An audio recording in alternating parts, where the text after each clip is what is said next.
Desde o início do ano, você acompanha aqui no Município Brasil uma série especial sobre mobilidade urbana. Já falamos sobre bicicleta, ônibus e metrô. Mas o que dizer de quem depende do barco para sobreviver? Nós fomos até o norte do país para saber como anda a situação desse meio de transporte. E olha, não é fácil não. É a última reportagem da série Se Mexe Brasil.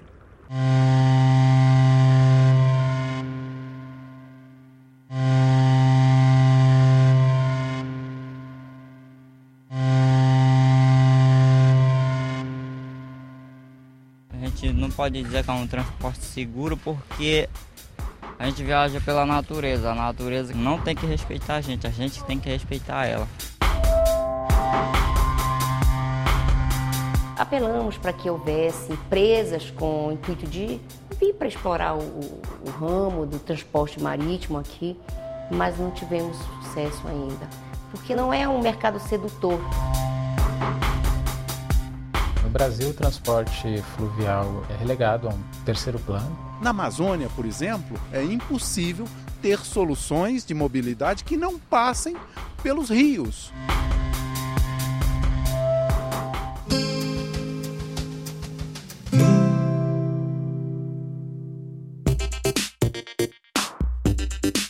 O que a gente vê é muitas vezes o transporte fluvial sendo negligenciado em benefício do transporte rodoviário, como sempre. A cidade, ela dá as costas para o rio, né? E isso em vários aspectos, no aspecto de turismo, lazer, e também se reflete no transporte. Nós temos rios, nós temos uma costa, um litoral bastante grande e com grande parte da população habitando aí, e a gente não usa essa possibilidade. Alguns estados já investiram nessa modalidade de transporte, seja de carga ou deixa de pessoas, mas está muito aquém daquilo que é o ideal. Lugares que você pode fazer, nós estamos fazendo. Recife está sendo feito, muito interessante. Existe um estudo para Teresina, é um modal que tem de ser estimulado. Nós estamos estimulando, obedecendo às características da cidade. Quando o assunto é transporte hidroviário, a gente logo pensa na região amazônica. Não é à toa. Por lá, todos os anos, 13 milhões de passageiros se deslocam pelos rios. O transporte na região amazônica, o transporte de passageiros, ele não é uma opção, né? E muitas vezes é a única forma das pessoas se deslocarem. A situação é precária. Nós temos barcos inseguros, nós não temos pontualidade, nós não temos controle, nós temos tarifas caríssimas para uma população relativamente pobre. Boa parte desse transporte se desenvolveu de forma espontânea pelos próprios ribeirinhos, pelos próprios empreendedores locais que fazem adaptações das suas embarcações para o transporte de passageiros. Infelizmente, nós não temos portos públicos. Nós temos, a maioria são privados e clandestinos, né? Gerando uma insegurança, inclusive insalubridade no local. Esse porto que tinha que fazer pelo menos uma dragagem aqui para facilitar, afundar a marcha. O poder público, a prefeitura, se viesse aqui,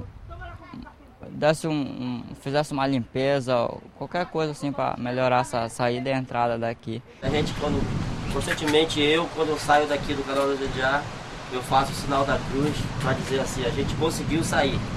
E quando chega lá, agradece a Deus por ter feito uma viagem boa. Engarrafamento? Hora do rush? Que nada.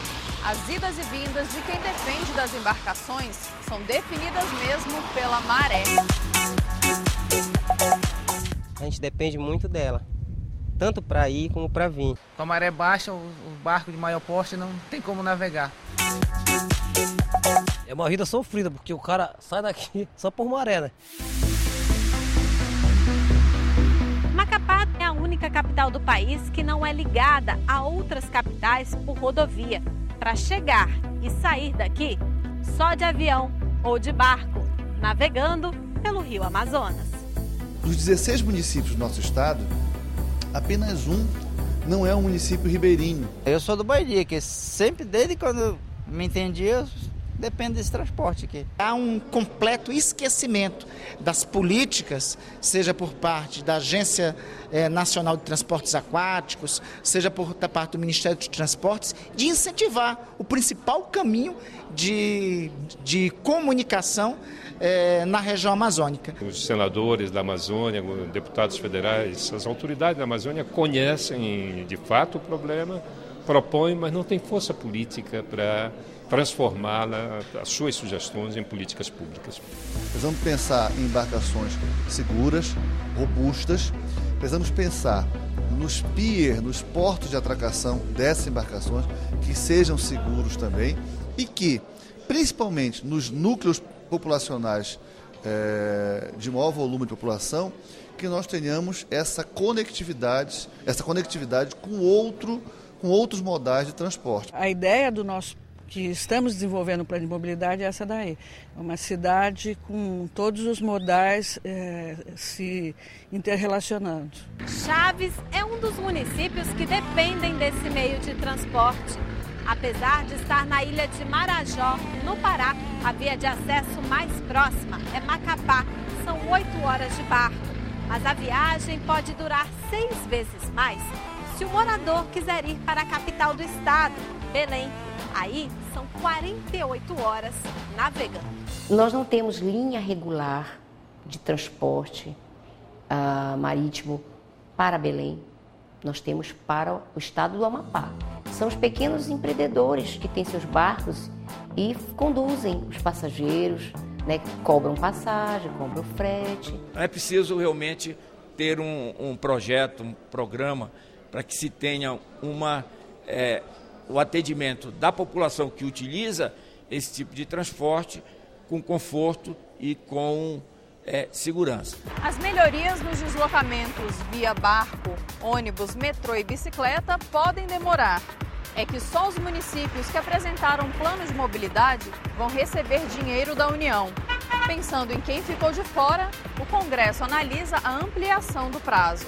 O que tem discutido no governo federal é de expandir o prazo, né, dessa contribuição até 2018. Nós acreditamos que expandir possa ser uma alternativa, mas essa expansão ela tem que ser condicionada para que cheguemos em 2018 com todos os municípios com planos efetivos de mobilidade urbana. Na medida que o Estado brasileiro perceba que ele tem uma responsabilidade pela mobilidade de todos, então significa cuidado que não foi cuidado esses anos todos, que é o transporte público, a bicicleta e os pedestres, nós vamos ver uma outra realidade da mobilidade no país.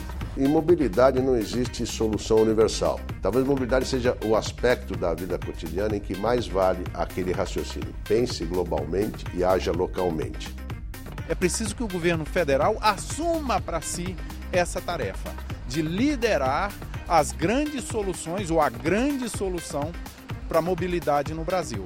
Até agora nós estamos marcando passo. Se a gente tem a bússola, é preciso que nós nos orientemos por essa bússola. Imagine uma rodovia sem buracos ou pedágio, por onde circula um transporte com alta capacidade de carga, baixo custo de manutenção, pouco impacto ambiental e um risco mínimo de desperdício ou roubo. Parece fantasia, mas não é. Esse modelo de transporte não só existe, como o Brasil tem tudo para se tornar líder no assunto. Eu estou falando das hidrovias. Aqui são mais de 40 mil quilômetros de rios e lagos potencialmente navegáveis. Mas por que esse modal não tem recebido quase nenhum incentivo para a movimentação de cargas e de passageiros? É sobre isso que eu converso agora com José Matsul, especialista em tecnologia de transporte.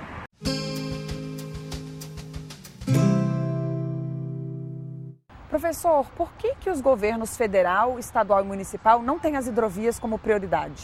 Em primeiro lugar, precisa ter rios que é navegável. Se não é navegável, você precisa de obras. E obras normalmente sai caro. E outro problema de transporte hidroviário é que é baixa velocidade.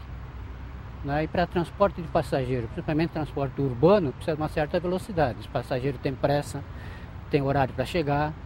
Tem essa coisa de ter uma diferente infraestrutura se for transporte de carga e se for transporte de passageiro é outra coisa? Completamente diferente. Transporte de passageiro, você precisa ter uma estrutura para embarque e desembarque rápido. de passageiros. Igual a questão de metrô, né? Metrô o pessoal entra rápido, sai rápido. E transporte de carga não, é mais para transporte de minério de ferro, grãos, etc. Porque precisa de tecnologia, evidentemente, para carregar e descarregar cargas. Com relação à infraestrutura que a gente vê, assim, por exemplo, num rio ou num lago, se eu for transportar passageiro, eu preciso de um porto para chegar, eu preciso fazer uma dragagem, o que a gente precisa fazer? Ou depende do rio? Depende muito do rio, depende muito do lago, né? Primeiro, se não tiver, nós chamamos de calado, né? Profundidade necessária para que a embarcação possa entrar, você tem que fazer obras. Normalmente é dragagem, né? Tirar a areia do fundo, né? Para tornar o canal navegável. Do outro lado, o rio faz parte da natureza, ele vai carregar novamente areia, material orgânico e vai tampar novamente esse local dragado. Então é uma obra, né, de manutenção relativamente cara, né?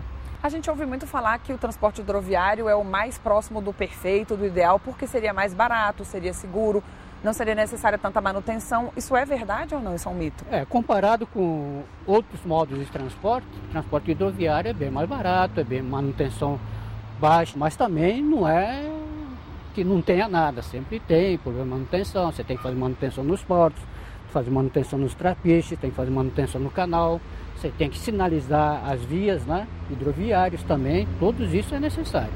Com relação ao transporte de passageiros, a gente pode dizer que o Rio Amazonas é um rio praticamente ideal? O Rio Amazonas é um rio que é naturalmente navegável. Você não precisa de nenhuma obra para que qualquer navio navegue naquele rio, né? Já é diferente de outros rios, né, que você precisa ter obra de melhoramentos para que o rio torne-se navegável. Por exemplo, é o caso do Tietê que você falava? Tietê tem diversas barragens, né? Nessas barragens você é obrigado a ter inclusas para que o navio possa subir e descer o desnível da água, né? Então precisa de uma obra maior, né? No rio Araguaia-Tocantins, mesma coisa. Você tem inclusa lá em Tucuruí, por isso depende muito do rio que você vai utilizar para navegação. Não basta ter o rio, tem que ter o estudo e tem que ter o dinheiro para fazer as obras para transformar navegável. Navegável com segurança, precisa ter local para embarque e desembarque, que são portos, né? Precisa pensar em como fazer a manutenção desses portos, né? Não é só ter o rio para navegar. A solução boa, então, é a integração de todos os modais? Da melhor maneira possível, né? Fazer uma integração dentro da necessidade, tudo isso sai dentro de um estudo detalhado de cada região. Que leva em consideração não só as características da região, mas também, assim, o fluxo de pessoas? O que levaria em consideração para fazer esse estudo e usar cada modalidade no seu percentual ótimo? As demandas de passageiros, demanda de cargas, né? O destino, né, dessas cargas, desses passageiros, são fundamentais para você fazer um planejamento. Então, professor, muito obrigado pela entrevista. De nada. Obrigado pela oportunidade, né?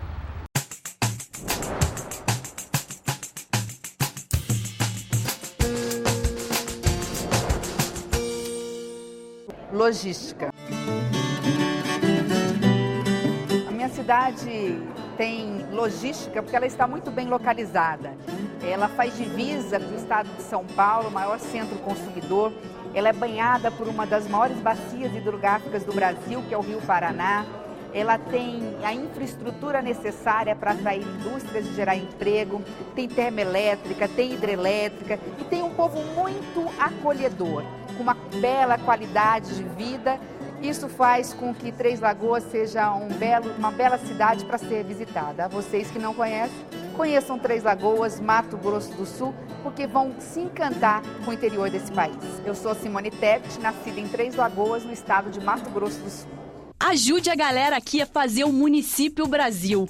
Mande aí o que você acha do programa e o que gostaria de ver. Nosso e-mail é tv@senado.leg.br. Quer ver o seu município no quadro Sou Daqui? Demorou! É só mandar por e-mail, postar no Instagram ou até no Facebook. Não esquece a hashtag Sou Daqui. Lembra do jogo da velha? Aquele símbolo lá. Vê se não vacila e participa. Os pequenos municípios sempre estiveram com a corda no pescoço. Agora, a crise financeira começa a apertar os estados mais ricos e até a União. Maio é mês de marcha dos prefeitos e a gente vai acompanhar como isso deve repercutir por lá. O programa de hoje está na internet. Anote aí senado.leg.br/tv e youtube.com/TV Senado. A gente agradece a todos que participaram do programa e aqueles que nos ajudam no dia a dia. E claro, te espera no próximo Município Brasil.